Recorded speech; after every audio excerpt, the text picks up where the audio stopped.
നീ എങ്ങോട്ടാ പോനെ നേരത്തെ പോയത്? ഞാൻ എങ്ങോട്ട് പോയെന്നും എന്തിനു പോയെന്നും നിങ്ങൾ ആരും അറിയേണ്ട കാര്യമില്ല. അതേപ്പറ്റി ആരോടും ഒന്നും എനിക്ക് വിശദീകരിക്കേണ്ട കാര്യമില്ലാന്ന്. എടാ നീ എന്തിനാ കണ്ണ ഇങ്ങനെ ചൂടാവുന്നേ? ഞാൻ വരുമ്പോ ആവശ്യമില്ലാത്ത ചോദ്യങ്ങൾ ചോദിക്കരുത്. അത് കേൾക്കാൻ എനിക്ക് താല്പര്യമില്ല. അങ്ങനെ ചോദ്യങ്ങൾ ചോദിച്ചാ ഇങ്ങനെയുള്ള ഉത്തരങ്ങൾ പ്രതീക്ഷിച്ചാ മതി.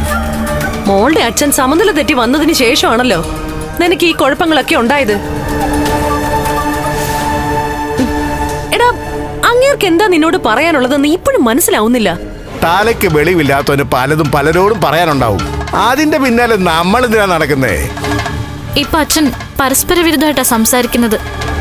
അച്ഛൻ ഇപ്പൊ സ്നേഹിക്കുന്നവരെ എല്ലാം വെറുക്കുക, എന്നെ പോലും. എന്നാ വെറുത്തിരുന്നവരെയൊക്കെ ഭയങ്കര സ്നേഹമാ. ഈ സമയത്ത് നിന്റെ അച്ഛൻ പറയുന്നതൊക്കെ സത്യമാവാനുള്ള സാധ്യതയുണ്ട്. അല്ല, അങ്ങനെ എന്തെങ്കിലും സത്യം അവൻ നിന്നോട് പറഞ്ഞായിരുന്നോ കണ്ണ? അതെന്തിനാ നിങ്ങൾ അറിയുന്നേ? അല്ല, നീ നേരത്തെ സംസാരിച്ചപ്പോ നന്ദികേടിന്റെ കാര്യമൊക്കെ പറഞ്ഞായിരുന്നു. അങ്ങനെ പറയാനുള്ള കാരണം എന്താണെന്ന് മനസ്സിലാവുന്നില്ല. അതെന്താ മനസ്സിലാവാത്തെ? നന്ദികേടിന്റെ ആൾ രൂപങ്ങളാണല്ലോ അമ്മാവനും അമ്മാവന്റെ മോനും ഒക്കെ. അപ്പൊ പിന്നെ അത് മനസ്സിലാക്കാൻ വലിയ പാടൊന്നുമില്ലല്ലോ.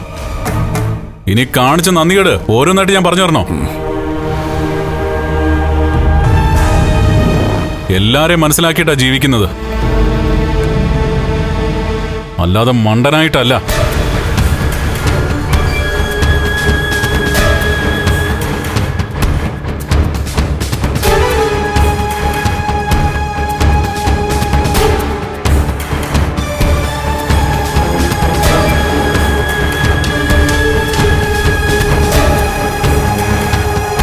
ഇവരെന്താ പറ്റിയെന്ന് മനസ്സിലാവുന്നില്ലല്ലോ.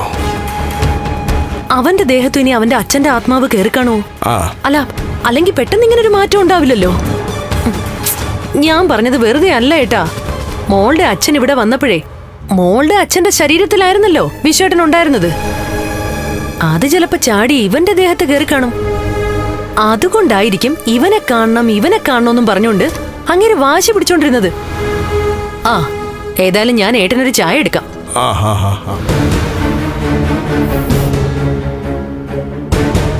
ഇനി അച്ഛൻ എന്തെങ്കിലും സംഭവിച്ചു കാണോ അമ്മവാ? ഏയ്, ഇതൊന്നുമല്ല. ആ വൃത്തികെട്ടവൻ ഫോണിലോ മറ്റോ എവനോട് വല്ലതും പറഞ്ഞോന്ന് അറിയത്തില്ല. വൃത്തികെട്ടവൻ ആരാ? നിന്റെ അച്ഛനാണെങ്കിലും എനിക്കിപ്പോ അവനെ അങ്ങനെ വിളിക്കാനാ തോന്നുന്നത്. എന്റെ അച്ഛൻ അങ്ങനെ വിളിക്കുന്നതിൽ നല്ലത് സ്വയം അങ്ങനെ വിളിക്കുന്നതല്ലേ.